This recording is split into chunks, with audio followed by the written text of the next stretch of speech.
What's up mga kabutingting? Hayop ka talaga! Ang ganda mong lalaki! Meron ako dito, bigay ng isang kaibigan. Ito ay galing sa UPS. Tamang-tama. Wala akong pinangsusupply dito. Ayan, dito sa aking mini drill. Ayan o. Nabili ko ito sa junk shop. Nung nasa Cavite ako, nabili ko ito. Sa halagang 150. Kaso nga lang, wala akong pinagsusupply kaya saktong-sakto itong binigay sa akin ng aking kaibigan na si Pare Paeng. Shoutout sa iyo, Pare Paeng Lobendino, okay? So ngayon mga kaputingting, ang gagawin natin ay gagawa tayo ng power supply. Pag may ganito ka, pwede gawin mong power supply o battery charger. Ito ay 12 volts. Ito ang gagawin natin. Half wave power supply po pwede nating magamit na pang supply sa 12 volts, pang charge sa baterya po pwede. Kahit hindi ka marunong sa electronics, kaya mong sundan ito, madali lang.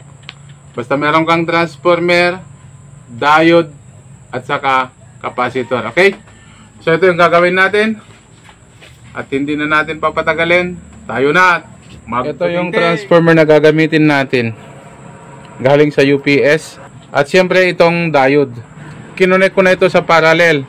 So meron akong 4 na diode. Makikita mo itong guhit na ito, indication yan ng positive mga kabutingting. Ayan yung tinatawag nating cathode side. Pag ganito ang diode na ginamit mo, ayan, makikita mo yung guhit na yon, indication yun ng positive. Siyempre dito yung AC galing sa transformer at dito na yung papunta na sa battery o yung sa supply at saka sa capacitor. Lalagay ko itong diode dito sa may dito sa may heatsink para may kapitan siya mamaya. 4 na diode kinonect ko sa parallel para medyo matibay-tibay siya ng konti. Ang bawat diode ay meron siyang 6 ampere. So sa matotal 4 yan, meron siyang 24 ampere. Idinikit ko din siya sa aluminum para kahit pa paano pag uminit yung diode, kasi pag nag-charge ka ng battery mag-iinit yung diode, kahit pa paano lilipat siya, meron siyang heatsink na mas matatawag. Siyempre kukuha tayo ng capacitor dito dahil wala tayong ilalagay na capacitor. So dito tayo sa mga sirang so recycle mga kabutingting, diba? Ayan. Dahil wala tayong paglalagyan mga kabutingting, dito natin ilalagay. Gagamitan natin ng Italian technique. Italian kasi itatali natin.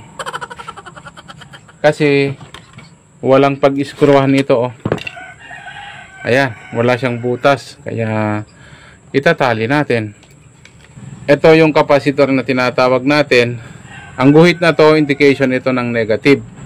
Ayan. Lahat ng mga capacitor na electrolytic, ayan, kung hindi mo pa alam, ang guhit na ito ay indication yan ng negative. Yo, Jam Yag in the house, YouTube at Facebook. Ha! Let's go, yo, Jam Yag in the house, YouTube at let's go. Ako nga pala si Jam Yag, kabuting ting bing ting, galing sa Pulex DIY, walang kapantay ting ting. Nagagawa ko lahat tech na bagay sa'yo, project set hacks, watch me as I flow. So ito, papasadahan natin yung ginawa natin. Ayan. Yung isang terminal ng transformer, itong dilaw pumunta sa paan ng diode na isa. At yung positive side ng diode, yun na yung pupunta ng positive. At saka pumunta rin ng positive ng capacitor.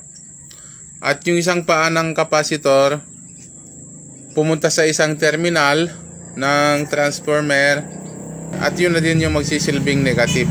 Na-testing natin tong ginawa natin. Saksak. Yun. So yun, meron na. Tapos testing natin dito kung pwede na. Yun. Yun o.